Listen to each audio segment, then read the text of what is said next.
أشهد أن لا إله إلا الله وحده لا شريك له وأشهد أن محمدا عبده ورسوله أما بعد فأعوذ بالله من الشيطان الرجيم بسم الله الرحمن الرحيم الحمد لله رب العالمين الرحمن الرحيم مالك يوم الدين إياك نعبد وإياك نستعين اهدنا الصراط المستقيم صراط الذين أنعمت عليهم صراط الذين أنعمت عليهم غير المغضوب عليهم ولا الضالين۔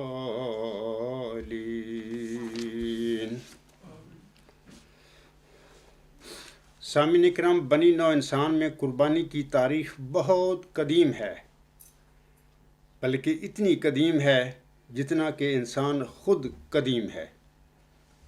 حضرت آدم علیہ السلام کے دو بیٹوں کے درمیان تنازع بھی قربانی کے مسئلے پر ہی پیدا ہوا تھا، اور اس قربانی کا ذکر سورۃ المائدہ کی آیات 28 تا 32 میں ملتا ہے۔ میں ان آیات کا ترجمہ سے پڑھ کر سنا دیتا ہوں۔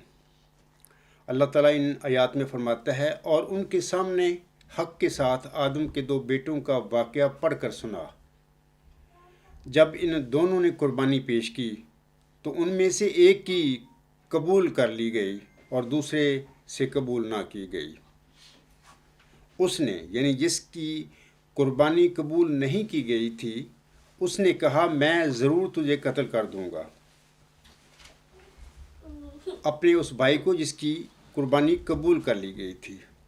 جواباً اس نے یعنی جس کی قربانی قبول کر لی گئی تھی، اس نے کہا یقیناً اللہ متقیوں کی ہی قربانی قبول کرتا ہے۔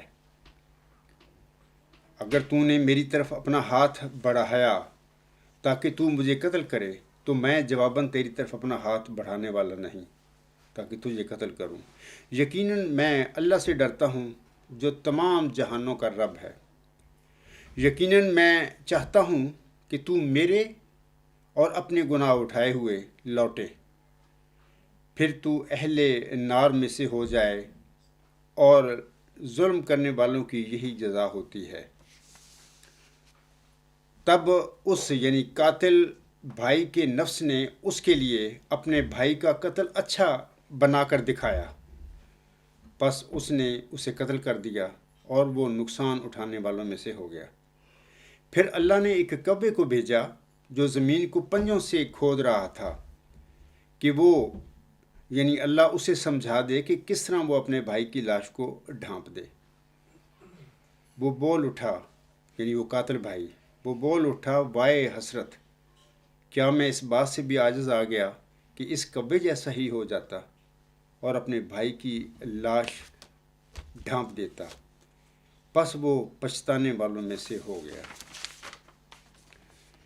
اللہ تعالیٰ نے مختلف امتوں کو قربانیوں کے لیے مختلف طریق بتائے تھے، جیسا کہ اللہ تعالیٰ سورۃ الحج کی آیت نمبر 35 میں فرماتا ہے، اور ہم نے ہر امت کے لیے قربانی کا ایک طریق مقرر کیا ہے تاکہ وہ اللہ کا نام اس پر پڑھیں جو اس نے انہیں مویشی چھپائے عطا کیے ہیں۔ بس تمہارا معبود ایک ہی معبود ہے، بس اس کے لیے فرما بردار ہو جاؤ اور عاجزی اختیار کرنے والوں کو بشارت دے دے۔ قریباً 4000 سال پہلے دنیا میں ایک ایسا برگزیدہ انسان گزرا ہے جس نے قربانی کی وہ مثال قائم کی کہ جس کو اللہ تعالیٰ نے ہمیشہ ہمیشہ کے لیے دنیا میں ایک یادگار بنا دیا ہے۔ یہ ایک عظیم باپ کے ایک عظیم بیٹے کی قربانی تھی۔ حضرت ابراہیم علیہ السلام نے اپنے فرزند حضرت اسماعیل علیہ السلام کو قربانی کے لیے پیش کر کے اطاعت خدا بندی کی عظیم تاریخ رقم کی۔ یہ تسلیم و رضا، مہر و وفا، صدق و صفا، صبر و شکر، وفا شعاری اور جان نثاری کا ایک کامیاب امتحان تھا جس میں سیدنا حضرت ابراہیم علیہ السلام سرخرو ہوئے تھے۔ اے میرے مسلمان بھائیوں، ذی الحج کا مہینہ نہایت عظمت اور مرتبے والا مہینہ ہے۔ اس مہینے کا چاند نظر آتے ہی ہر مسلمان کے دل میں اس عظیم و شان قربانی کی یاد تازہ ہو جاتی ہے جس کی مثال روز آخرت تک نہیں مل سکے گی۔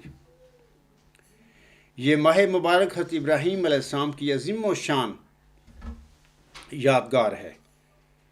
ویسے تو سیدنا حضرت ابراہیم علیہ السلام کی پوری زندگی قربانیوں کی بے مثال تصویر ہے۔ وہ کون سا امتحان تھا جو اللہ تبارک و تعالی نے اپنے خلیل سے نہیں کیا، مگر کروڑوں سلام آپ کی ذات والا صفات پر کہ کسی بھی موقع پر آپ کے پائے ثبات میں لغزش نہیں آئی۔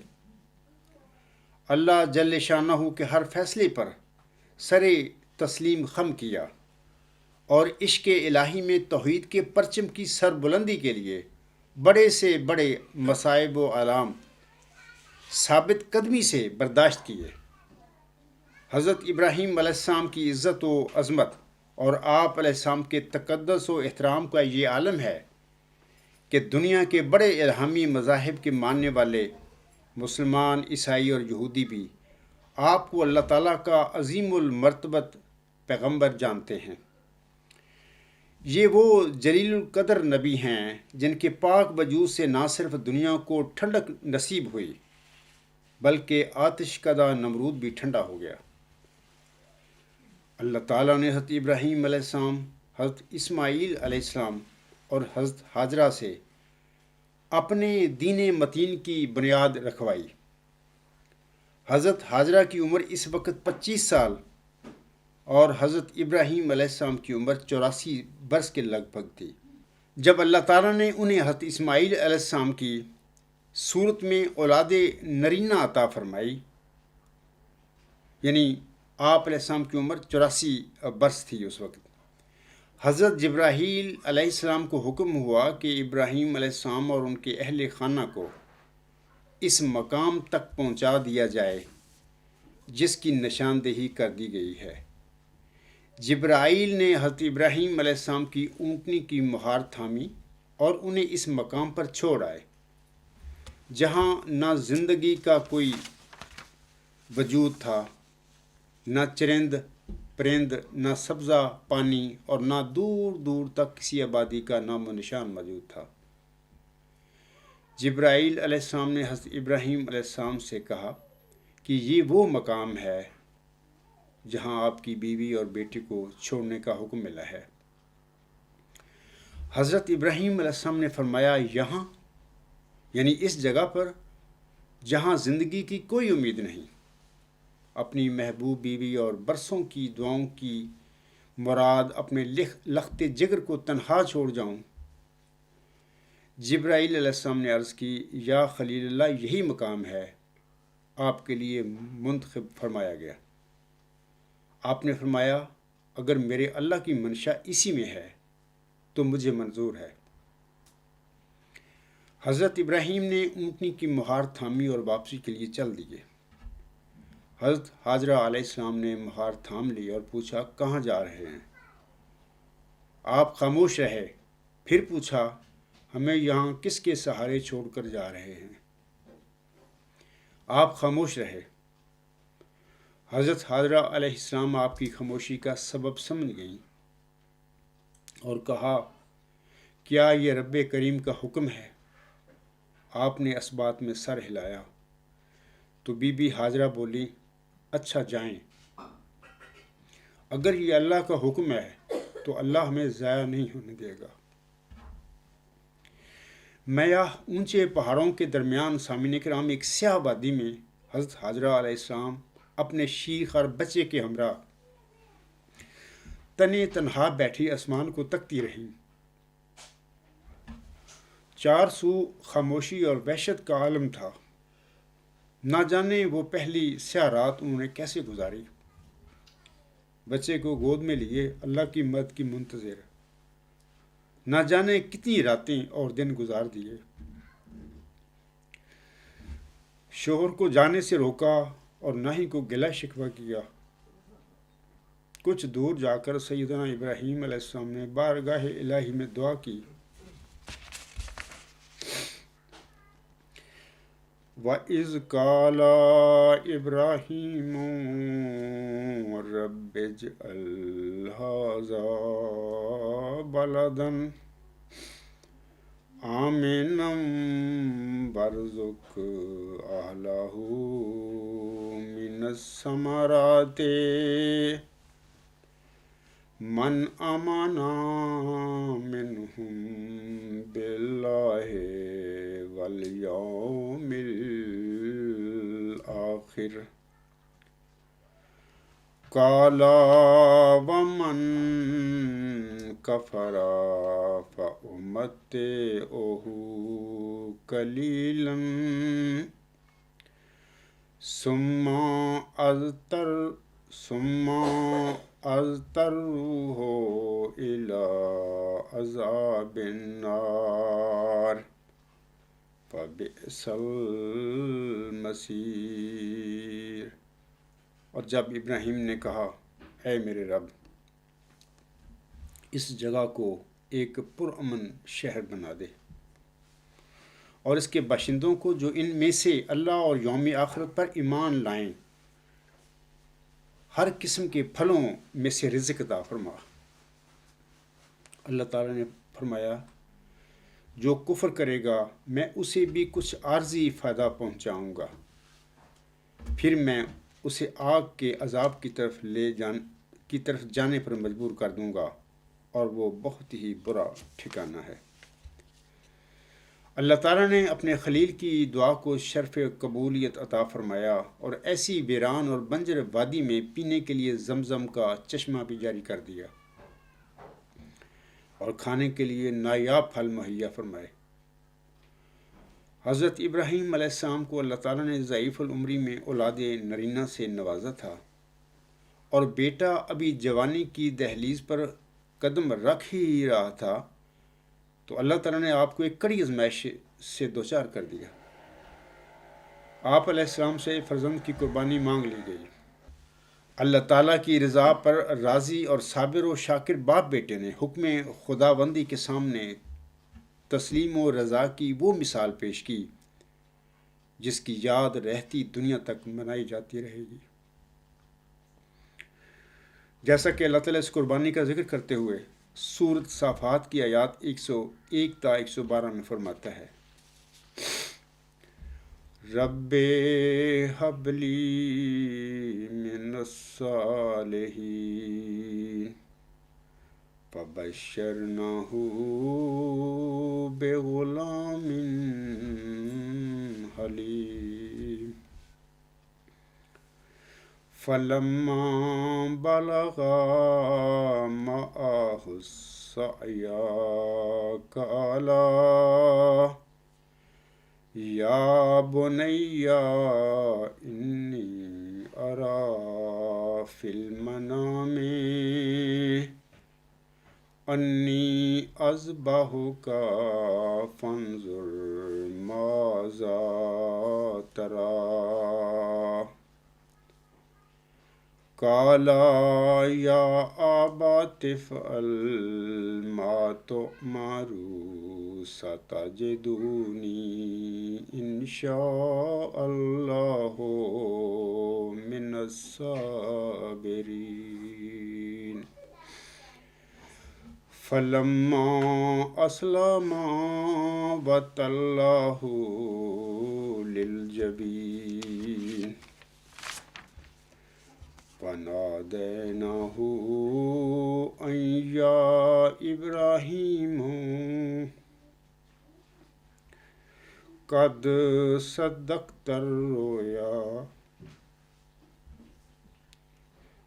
إنا كذلك نجزي المحسنين إن هذا لهو البلاء المبين وفديناه بذبح عظيم وتركنا عليه في الآخرين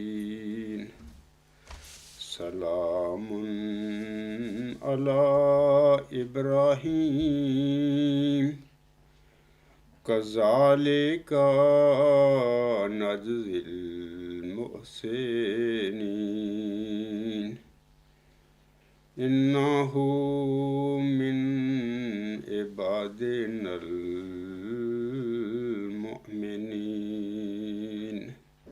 ان آیات کا ترجمہ اس طرح ہے: اے میرے رب، مجھے نیکوں میں سے اولاد عطا فرما۔ بس ہم نے اسے ایک حلیم غلام کی بشارت بخشی۔ بس جب وہ اس کے ساتھ دوڑ دھوپ کرنے کی عمر کو پہنچا، اس نے کہا، یعنی ابراہیم نے کہا، اے میرے بیٹے، یقیناً میں دیکھا کرتا ہوں سوتے میں کہ میں تجھے ذبح کر رہا ہوں، بس فیصلہ کر، تیری کیا رائے ہے؟ اس نے کہا، یعنی بیٹے نے کہا، اے میرے باپ، وہی کر جو تجھے حکم دیا جاتا ہے، اگر اللہ نے چاہا تو مجھے ضرور صبر کرنے والوں میں سے پائے گا۔ بس جب وہ دونوں فرما بردار ہو گئے اور اس نے اسے، یعنی اپنے بیٹے کو، پیشانی کے بل لٹا دیا،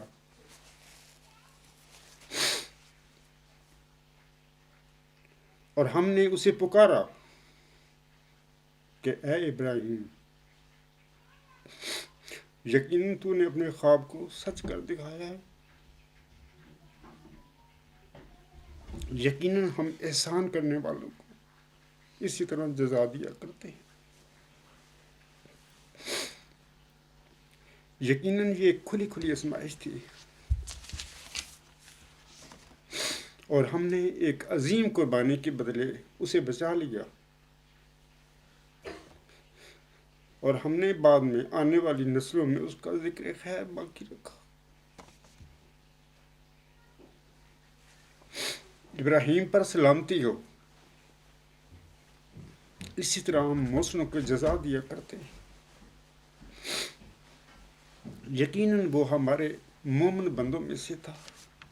ہم مسلمان اسی قربانی کی یاد میں سامعین کرام ہر سال 10، 11 اور 12 ذوالحج کو قربانی کرتے ہیں۔ یہاں ایک سوال پیدا ہوتا ہے کہ بیٹے کے ذبح کرنے کے لیے اللہ تعالیٰ نے لفظی وحی کی بجائے اپنے برگزیدہ بندے حضرت ابراہیم علیہ السلام کو خواب کے ذریعے یہ حکم کیوں فرمایا تھا؟ اس ضمن میں جواباً عرض ہے کہ فلما بالغ، یعنی جب بیٹا ذرا بڑا ہوا اور کام کاج میں اپنے والد گرامی کا ہاتھ بٹانے لگا، تو حضرت ابراہیم علیہ السلام نے خواب میں دیکھا کہ وہ اپنے اکلوتے بیٹے کو ذبح کر رہے ہیں۔ بعض مفسرین لکھتے ہیں کہ متواتر 3 دن انہوں نے یہ خواب دیکھا، تو اس پر سمجھ گئے کہ یہ اللہ کا حکم ہے۔ چنانچہ بیٹا سے فرمایا، بیٹا میں نے خواب میں دیکھا ہے کہ میں تجھے ذبح کر رہا ہوں، اب بتا تیری اس میں کیا رائے ہے؟ بیٹا فوراً سمجھ گیا کہ یہ اللہ کی طرف سے مجھے ذبح کرنے کا حکم ہے۔ سامعین کرام، مفسرین جو کہتے ہیں یا لکھتے ہیں کہ متواتر 3 دن حضرت ابراہیم علیہ السلام نے یہ خواب دیکھا، اس کا ذکر قرآن مجید میں تو نہیں ہے، لیکن لگتا ہے کہ یہ واقعہ اسی طرح ہوا ہوگا۔ ایک باپ کا اللہ تعالیٰ کی راہ میں اپنے بیٹے کو ذبح کرنے کا واقعہ کوئی معمولی واقعہ نہیں تھا، اور پھر جب اللہ تعالیٰ اپنے کسی بندے کی اس قسم کی عظیم و شان آزمائش کرنا چاہے، یا پھر اللہ تعالیٰ اپنے کسی بندے سے کوئی بڑا اور عظیم و شان کام لینا چاہے، تو اللہ تعالیٰ اپنے اس بندے کو خواب اس رنگ میں دکھاتا ہے کہ اس خواب کے سچا ہونے میں خواب بین کے لیے کسی شک و شبہ کی گنجائش نہ رہے، اور خواب میں اسے جو پیغام یا حکم دیا جائے، خواب بین کو اس میں حق الیقین حاصل ہو جائے۔ اور عین ممکن ہے یقین دینے کی خاطر اللہ تعالیٰ نے حضرت ابراہیم علیہ السلام کو 3 دن متواتر یہ خواب دکھایا ہو۔ اب سوال یہ ہے کہ یہ کتنا عظیم و شان خواب تھا، اور کس عظیم و شان رنگ میں اپنے بندے کو دکھایا گیا تھا کہ وہ اپنے اکلوتے لختے جگر کو اللہ تعالیٰ کی راہ میں قربان کرنے کے لیے تیار ہو گئے۔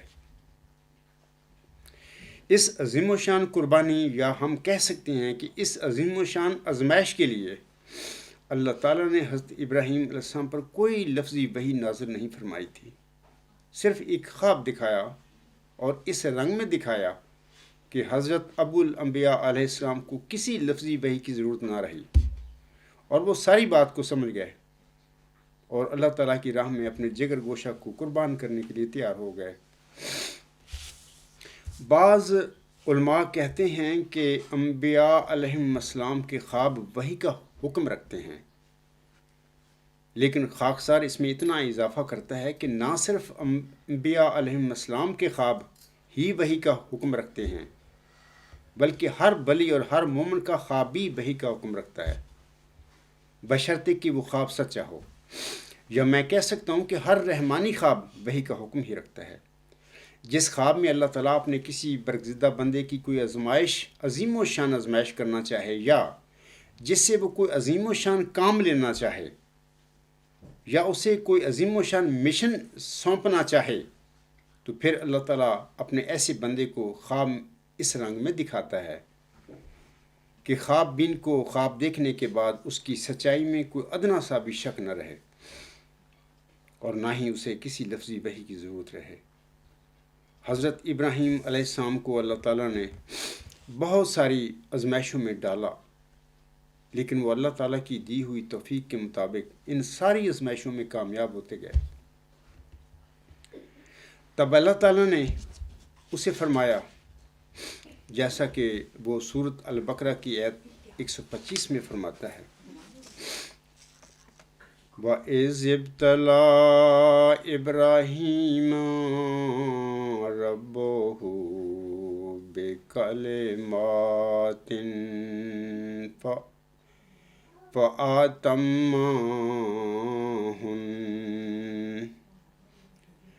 قَالَ إِنِّي جَاعِلُكَ لِلنَّاسِ إِمَامًا قَالَ وَمِن ذُرِّيَّتِي قَالَ لَا يَنَالُ عَهْدِ الظَّالِمِينَ۔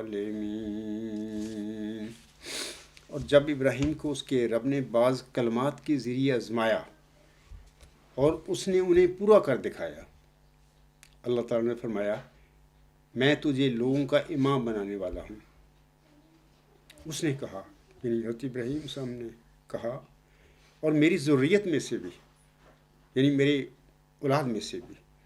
اللہ تعالیٰ نے فرمایا میرا وعدہ ظالموں کے متعلق نہیں ہوگا۔ چشم فلک نے شاید سامعین کرام روئے زمین پر ایسا نظارہ کبھی نہ دیکھا ہو کہ والد اپنے ضعیف العمری میں اپنے اکلوتے فرزند کو راہ خدا میں قربان کرنے جا رہا ہو، اور بیٹا بھی ایسا کہ یہ سوچ کر کہ والد کی نظریں اس کے چہرے پر پڑیں تو کہیں ان کے ہاتھ کپ کپا نہ جائیں، پیٹ کے بل زمین پر لیٹ گیا۔ اس عظیم و شان منظر کو ہمیشہ کے لیے قرآن کریم میں محفوظ کر لیا گیا۔ اس بے مثال واقعہ کو گزرے صدیاں بیت گئیں، مگر آج بھی اس عظیم و شان واقعہ کی یاد دنیا بھر میں پوری شان و شوکت سے منائی جاتی ہے۔ حضرت ابراہیم اللہ تعالیٰ کے برگزیدہ پیغمبر اور خلیل اللہ تھے۔ آپ کی ساری زندگی آزمائشوں اور ابتلاؤں سے بھری پڑی ہے، لیکن آپ علیہ السلام ہر امتحان میں سرخرو پائے گئے۔ یعنی سب سے بڑی آزمائش اولاد کی قربانی ہے۔ حضرت ابراہیم علیہ السلام کو خواب میں ان کے لخت جگر کو ذبح کرنے کا حکم دیا گیا۔ آپ علیہ السلام نے بیٹے حضرت اسماعیل علیہ السلام کے گلے پر چھری رکھ دی۔ خلیل اللہ نے اپنا وعدہ سچ کر دکھایا۔ چونکہ اس آزمائش کا مقصد باپ اور بیٹے کے تسلیم و رضا کا امتحان لینا تھا، لہذا خلیل اللہ اور فرزند اسماعیل علیہ السلام اس آزمائش میں ثابت قدم پائے گئے۔ اللہ تعالیٰ نے آپ کی اطاعت کو شاعر اللہ بنا دیا، اس ادائے عشق کو دین کا واجب رکن قرار دے دیا۔ اسماعیل علیہ السلام کے فدیہ میں ایک میڈھا پیش کر دیا گیا۔ عید الاضحیٰ سامعین کرام اسی بے مثال واقعہ کی یاد دہانی کا نام ہے۔ ہمیں یہ بات بھی یاد رکھنی چاہیے کہ بعض اوقات نیک لوگوں کی اولاد میں ناخلف لوگ بھی پیدا ہو جاتے ہیں، اور وہ اپنی نفسانی خواہشوں کی تکمیل کے لیے سیدھے راستہ سے بھٹک کر شیطانی راہوں پر بھی چل پڑتے ہیں، جیسا کہ اللہ تعالیٰ ابراہیم علیہ السلام کے حوالہ سے سورۃ صافات کی آیات 113 اور 114 میں فرماتا ہے، وَبَشَّرْنَاهُ بِإِسْحَاقَ نَبِيًّا مِّنَ الصَّالِحِينَ وَبَارَكْنَا عَلَيْهِ وَعَلَى إِسْحَاقَ وَمِن ذُرِّيَّتِهِمَا مُحْسِنٌ وَظَالِمٌ لِنَفْسِهِ مُبِينٌ۔ اور ہم نے اسے اسحاق کی بطور نبی بشارت بخشی جو کہ صالحین میں سے تھا، اور ہم نے اس پر اور اسحاق پر برکتیں نازل فرمائیں، اور ان دونوں کی اولادوں میں سے بعض تو نیک بخت تھے اور بعض اپنے نفوس پر کھلا کھلا ظلم کرنے والے بھی تھے۔ سامعین کرام، حضرت یوسف علیہ السلام کو کنویں میں پھینکنے والے حضرت ابراہیم السلام کے پرپوتے ہی تھے۔ اسی طرح خانہ کعبہ میں 1500 سال پہلے 360 بت رکھ کر ان کی عبادت کرنے والے مشرکین مکہ بھی اس عظیم ماحود حضرت ابراہیم علیہ السلام کی اولاد ہی تھے۔ اے میرے احمدی اور غیر احمدی مسلمان بھائیوں، امام مہدی و مسیح موعود حضرت مرزا غلام احمد علیہ السلام کو بھی آپ کی وحی میں اللہ تعالیٰ نے آخری زمانے کا ابراہیم قرار دیا ہوا ہے، جیسا کہ آپ علیہ السلام اپنے منظوم کلام میں فرماتے ہیں، میں کبھی آدم، کبھی موسیٰ، کبھی یعقوب ہوں، نیز ابراہیم ہوں، نسلیں ہیں میری بے شمار۔ اسی طرح دسمبر 1907 میں اللہ تعالیٰ فرماتا ہے، یہ تذکرہ صفحہ 630 پر الہامات ہیں، نمبر 7 اجیبت دعوتوں کا، تیری دعا قبول کی گئی۔ نمبر 8 سنوریہم آیاتنا فی الآفاق وفی انفسہم، ان قریب ہم ان کو نشانات دکھلائیں گے گرد و نواح میں اور خود ان میں۔ نمبر 9 اجیبت دعوتکما ان اللہ علی کل شیء قدیر، تم دونوں کی دعا قبول کی گئی، یقیناً اللہ تعالیٰ ہر بات پر قادر ہے۔ اس الہام میں دونوں سے ایک تو ملہم مراد ہیں، یعنی جن پر یہ الہام نازل ہوا تھا، اور دوسرا آپ کا وہ روحانی فرزند دل بند گرامی ارجمند موعظ ذکی غلام مسیح الزماں ہے، جس کی اللہ تعالیٰ نے آپ علیہ السلام کو چلہ ہوشیار پور کے دوران بطور نشان رحمت بشارت بخشی تھی۔ نمبر 10 انی معاکا یا ابراہیم، میں تیرے ساتھ ہوں اے ابراہیم۔ نمبر 11 انی انا ربک الاعلی، میں تیرا رب اعلیٰ ہوں۔ اب میں سامعین کے آگے حضرت ابراہیم علیہ السلام اول اور حضرت ابراہیم علیہ السلام ثانی کے درمیان جو مماثلت ہے، میں اس کا آپ لوگوں کے آگے ذکر کرنا چاہتا ہوں۔ میں اس وقت 3 مماثلتوں کا ذکر کروں گا۔ پہلی مماثلت اس طرح ہے کہ دونوں کو، یعنی حضرت ابراہیم علیہ السلام اول اور حضرت ابراہیم علیہ السلام ثانی، دونوں کو حلیم غلام عطا کیے گئے تھے، جیسا کہ سورۃ صافات کی آیت 102 میں اللہ تعالیٰ ابراہیم اول علیہ السلام کو مخاطب کر کے فرماتا ہے فبشرنہ بغلام حلیم، پس ہم نے اسے ایک حلیم غلام کی بشارت دی۔ یہ حلیم غلام حضرت اسماعیل علیہ السلام تھے، جنہیں ذبح کرنے کے لیے اللہ تعالیٰ نے آپ علیہ السلام کو حکم ارشاد فرمایا تھا۔ اسی طرح ابراہیم ثانی حضرت مرزا غلام احمد صاحب کو 20 فروری 1886 کی الہامی پیشگوئی میں بشارت دیے گئے ذکی غلام کے متعلق اللہ تعالیٰ فرماتا ہے وہ سخت ذہین و فہیم ہوگا اور دل کا حلیم۔ اسی طرح 1896 میں اللہ تعالیٰ حضرت مرزا غلام احمد علیہ السلام کو مخاطب کر کے فرماتا ہے انا نبشرک بغلام حلیم وزر الحق والعلاء کأن اللہ نزل من السماء، ہم تجھے ایک حلیم غلام کی بشارت دیتے ہیں جو حق اور بلندی کا مظہر ہوگا، گویا خدا آسمان سے اترا۔ تذکرہ صفحہ 238۔ اسی طرح 16 ستمبر 1907 کو بھی اللہ تعالیٰ حضرت مرزا غلام احمد صاحب کو مخاطب کر کے فرماتا ہے انا نبشرک بغلام حلیم، ہم تجھے ایک حلیم غلام کی بشارت دیتے ہیں۔ تذکرہ صفحہ 619۔ اسی طرح اللہ تعالیٰ اکتوبر 1907 میں بھی اپنے برگزیدہ بندے مرزا غلام احمد کو مخاطب کر کے فرماتا ہے انا نبشرک بغلام حلیم ینزل المنزل المبارک ساقیہ آمدن عید مبارک بادت۔ اس کا ترجمہ یہ تذکرہ صفحہ 622 پر یہ الہام لکھا ہوا ہے۔ ترجمہ اس طرح ہے ہم تجھے ایک حلیم غلام کی بشارت دیتے ہیں جو مبارک احمد کی شبیہ ہوگا، اے ساقی عید کا آنا تجھے مبارک ہو۔ سامعین کرام، اول ابراہیم اول علیہ السلام کو بشارت دیا گیا حلیم غلام آپ کا بڑا بیٹا حضرت اسماعیل علیہ السلام تھے۔ اسی طرح ابراہیم ثانی حضرت مرزا غلام احمد علیہ السلام کو بشارت دیا گیا حلیم غلام حضرت اسماعیل علیہ السلام کا قائم مقام ہے۔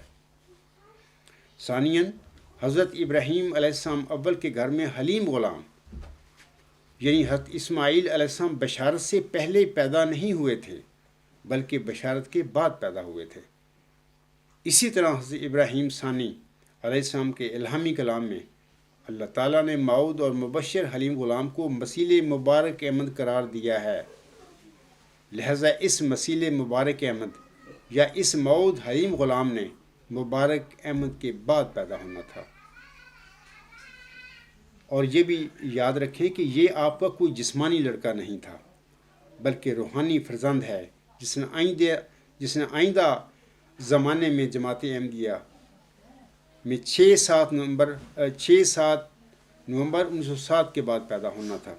تو یہ الہامات جو ابراہیم ثانی علیہ السلام پر نازل ہوئے تھے وہ مبشر الہامات اس بات کی خبر دے رہے ہیں کہ یہ حلیم غلام آپ علیہ السلام کا کوئی جسمانی لڑکا نہیں تھا۔ دوسری مماثلت اس طرح ہے کہ دونوں کی نسلوں میں کچھ ظالم لوگ بھی پیدا ہو گئے۔ مثال کے طور پر حضرت ابراہیم اول علیہ السلام کی نسل میں اللہ تعالیٰ نے سینکڑوں نبی پیدا کیے، اور اس طرح آپ علیہ السلام بجا طور پر ابو الانبیاء تھے، نبیوں کے باپ۔ لیکن اسی ابو الانبیاء علیہ السلام کی نسل میں نبیوں کے علاوہ ظالم اور مشرک لوگ بھی پیدا ہوئے تھے، اور یہ سب کچھ قرآن کریم سے ثابت ہے۔ ابھی میں نے بتایا ہے کہ ابو الانبیاء علیہ السلام کے پڑپوتے یوسف کو کنویں میں پھینکنے والے، اس پر ظلم کرنے والے اس کے بھائی ہی تھے۔ اور خانہ کعبہ میں 1500 سال پہلے ہم جب دیکھتے ہیں کہ وہ بتوں کی پوجا کرنے والے بھی ابو الانبیاء حضرت ابراہیم اول علیہ السلام کی اولاد ہی تھی۔ اسی طرح سامعین کرام، اگر کوئی کہے کہ ابراہیم ثانی علیہ السلام کے گھر میں یا نسل میں ناخلف لوگ پیدا نہیں ہو سکتے تھے، تو یہ تصور یا نقطہ نظر قرآن کریم کی تعلیم کے سراسر خلاف ہے۔ بشیر الدین محمود احمد نے اپنے روحانی بھائی مسیح مبارک احمد کے ساتھ وہی کچھ کیا جو حضرت ابراہیم اول علیہ السلام کے پڑپوتوں نے اپنے سگے بھائی یوسف علیہ السلام کے ساتھ کیا تھا۔ تیسری مواصلت اس طرح ہے حضرت ابراہیم اول علیہ السلام اور حضرت ابراہیم ثانی علیہ السلام کے درمیان، وہ یہ کہ دونوں کی دعاؤں کے نتیجے میں دونوں کو نشان رحمت بخشے گئے تھے۔ وہ اس طرح کہ ایک عظیم و شان نشان رحمت اور محسن انسانیت سیدنا و مولانا حضرت محمد مصطفیٰ احمد مجتبی صلی اللہ علیہ وآلہ وسلم حضرت ابراہیم علیہ السلام اول کی دعا کا نتیجہ تھے۔ جیسا کہ خانہ کعبہ کی تعمیر کرتے وقت حضرت ابراہیم علیہ السلام اللہ تعالیٰ کے حضور اس طرح دعا کرتے ہیں۔ یہ سورۃ البقرہ آیت نمبر 130 میں یہ دعا ہے حضرت ابراہیم اول علیہ السلام کی۔ ربنا وابعث فیہم رسولا منہم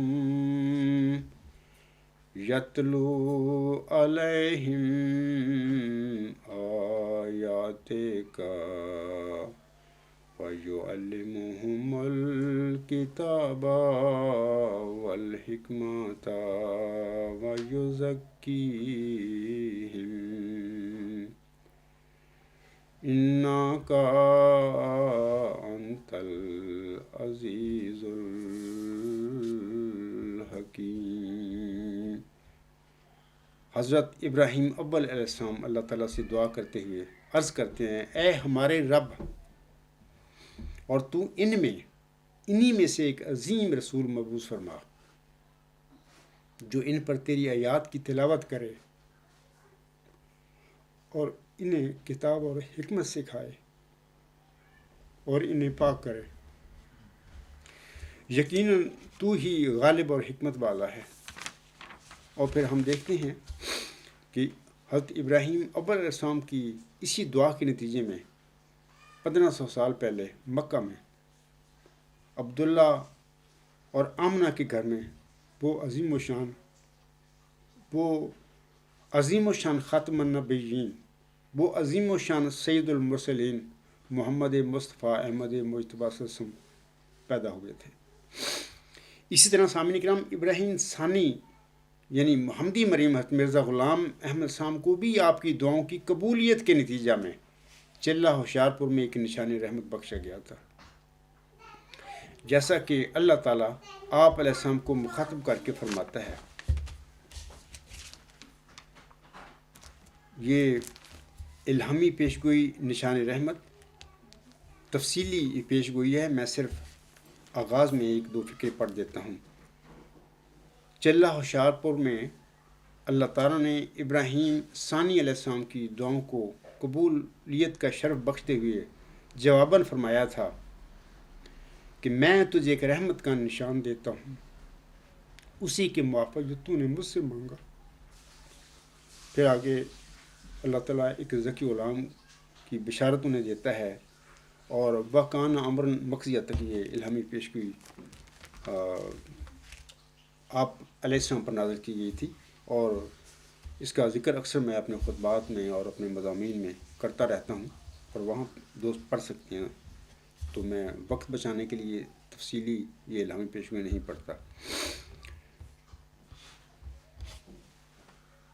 سامعین کرام، قربانی فقط جانور کے گلے پر چھری پھیرنے کا نام نہیں، بلکہ قربانی کا اعلیٰ یہ معیار ہے کہ ہم اپنے باپ حضرت ابراہیم علیہ السلام اور آپ کی دعا کے نتیجہ اور نبیوں کے سردار حضرت خاتم الانبیاء احمد مجتبیٰ محمد مصطفیٰ صلی اللہ علیہ وآلہ وسلم کی اسوہ حسنہ کی پیروی اختیار کریں۔ اللہ تعالیٰ ہم سے اپنی رضا کے بدلے ہماری موت چاہتا ہے۔ موت سے مراد ہے کہ ہم اللہ تعالیٰ کے احکامات کے آگے سر تسلیم خم کر لیں۔ یہ نہیں کہ ہم سال میں عید الاضحیٰ کے موقع پر ایک دفعہ کسی جانور کی قربانی کر کے پھر سارا سال اپنی نفسانی خواہشات کے حصول میں بھٹکتے پھریں۔ ہمیں حکم دیا گیا ہے کہ قربانی کا جانور کمزور اور عیب دار نہیں ہونا چاہیے۔ لنگڑا، کان کٹا، سینگ ٹوٹا اور کانا جانور جائز نہیں۔ سامعین کرام، جانور کے گلے پر چھری پھیرنے سے پہلے ہمیں یہ بھی دیکھ لینا چاہیے کہ کیا ہمارا ایمان کمزور، ضعیف، ناقص اور لنگڑا تو نہیں؟ ہمارے کان، آنکھیں، ہاتھ پاؤں اللہ کی نافرمانی اور گناہوں سے داغدار تو نہیں ہیں؟ ہمارا جسم اور ہماری دل و دماغ کہیں گناہوں سے آلودہ تو نہیں؟ جانور کے گلے پر چھری پھیرنے سے پہلے کیا ہم نے اپنی نفسانی خواہشات کے گلے پر بھی رضائے الہی کی چھری پھیری ہے یا کہ نہیں؟ اور کیا ہم نے جانور کی قربانی کرنے سے پہلے حضرت ابراہیم علیہ السلام اور حضرت اسماعیل علیہ السلام کی طرح خود کو اللہ تعالیٰ کی راہ میں قربانی کے لیے پیش کیا ہے یا کہ نہیں؟ سامعین کرام کو واضح رہے، قربانیوں کا گوشت اور خون اللہ تعالیٰ تک نہیں پہنچتا، بلکہ تمہارے دلوں کا تقوی اللہ تعالیٰ تک پہنچتا ہے، جیسا کہ اللہ تعالیٰ سورۃ الحج کی آیت نمبر 38 میں فرماتا ہے، لَن يَنَالَ اللَّهَ لُحُومُهَا وَلَا دِمَاؤُهَا وَلَكِنْ يَنَالُهُ التَّقْوَى مِنْكُمْ كَذَلِكَ سَخَّرَهَا لَكُمْ لِتُكَبِّرُوا اللَّهَ عَلَى مَا هَدَاكُمْ وَبَشِّرِ الْمُحْسِنِينَ۔ اللہ تعالیٰ فرماتا ہے اس آیت میں، ہرگز اللہ تعالیٰ تک ان کے گوشت نہیں پہنچتے اور نہ ان کے خون یعنی قربانیوں کے، لیکن تمہارے دلوں کا تقوی اس تک پہنچے گا۔ اسی طرح اس نے تمہارے لیے انہیں مسخر کر دیا ہے تاکہ تم اللہ کی بڑائی بیان کرو، اس بنا پر کہ جو اس نے تمہیں ہدایت کی ہے، جو اس نے تمہیں ہدایت عطا کی ہے، اور احسان کرنے والوں کو خوشخبری سنا دے۔ اے برادران اسلام، اگر تو مذکورہ سوالوں کا جواب اسبات میں ہے تو پھر ہم جانور کے گلے پر چھری پھیرنے کا حق رکھتے ہیں، اور ہماری قربانی بھی ضرور اللہ تعالیٰ کے حضور قبول کی جائے گی۔ ہمیں یاد رکھنا چاہیے کہ جانور کی قربانی سے پہلے ہمیں اپنے نفس پر چھری چلانی ہوگی۔ جو قومیں قربانی نہیں کرتی اپنے مال و دولت کی، اپنے وقت کی، حق اور سچ کے لیے، اپنے بیوی بچوں، والدین اور گھر بار کو چھوڑنے کی، جو قومیں اعلیٰ کلمہ اسلام کی سربلندی کے لیے جہاد فی سبیل اللہ اور اپنے مظلوم مسلمان بھائیوں کی مدد کے لیے اپنی جانوں کی قربانی پیش نہیں کرتی، تو پھر ایک وقت ایسا آ جاتا ہے کہ وہ دشمنوں کے ہاتھوں ذلیل و رسوا ہو کر نہ صرف ذبح ہو جاتی ہیں بلکہ صفحہ ہستی سے بھی مٹا دی جاتی ہیں۔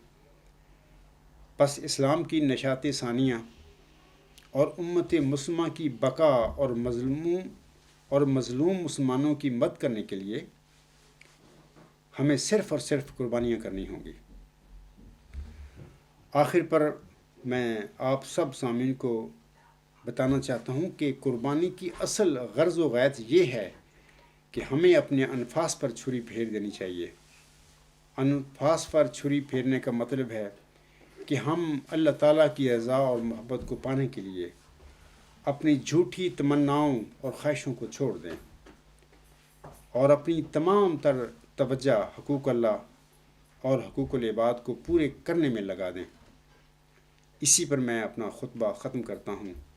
وما علینا الا البلاغ وآخر الدعوانا ان الحمد للہ رب العالمین اولم وآخرم وظاہرم وباطنا هو مولانا نعم المولا ونعم النصیر ونعم الوکیل۔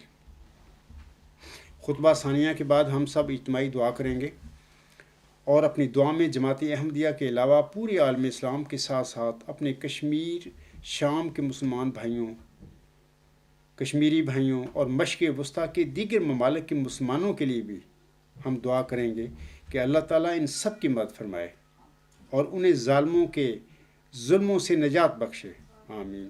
امت محمدیہ آج جس ذلت اور پستی میں ڈوبی ہوئی ہے، اللہ تعالیٰ اس امت مرحومہ پر رحم فرماتے ہوئے اسے اس ذلت اور محکومی سے نجات بخشے، آمین۔ جو بیمار ہیں اللہ تعالیٰ انہیں شفا عطا فرمائے اور جو پریشانیاں جس کو لاحق ہیں اللہ تعالیٰ ان سب کی پریشانیاں اور مصائب کو دور فرمائے، آمین۔ تو اس کے بعد پھر ہماری عید جو ہے نماز عید ختم ہو جائے گی۔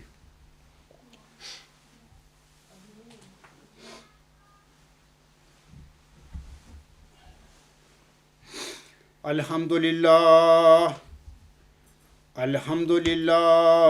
نحمدہ ونستعینہ ونستغفرہ ونؤمن بہ ونتوکل علیہ ونعوذ باللہ من شرور انفسنا ومن سیئات اعمالنا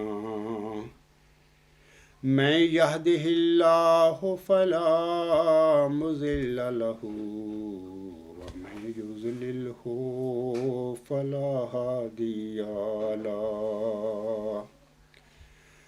ونشهد أن لا إله إلا الله ونشهد أن محمدا عبده ورسوله عباد الله رحمكم الله إن الله يأمر بالعدل والإحسان وإيتاء ذي القربى وينهى عن الفحشاء والمنكر والبغي يعظكم لعلكم تذكرون اذکروا اللہ یذکرکم وادعوہ یستجب لکم ولذکر اللہ اکبر۔ آپ آئیں سب میرے ساتھ دعا کریں، اجتماعی دعا۔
آمین ثم آمین۔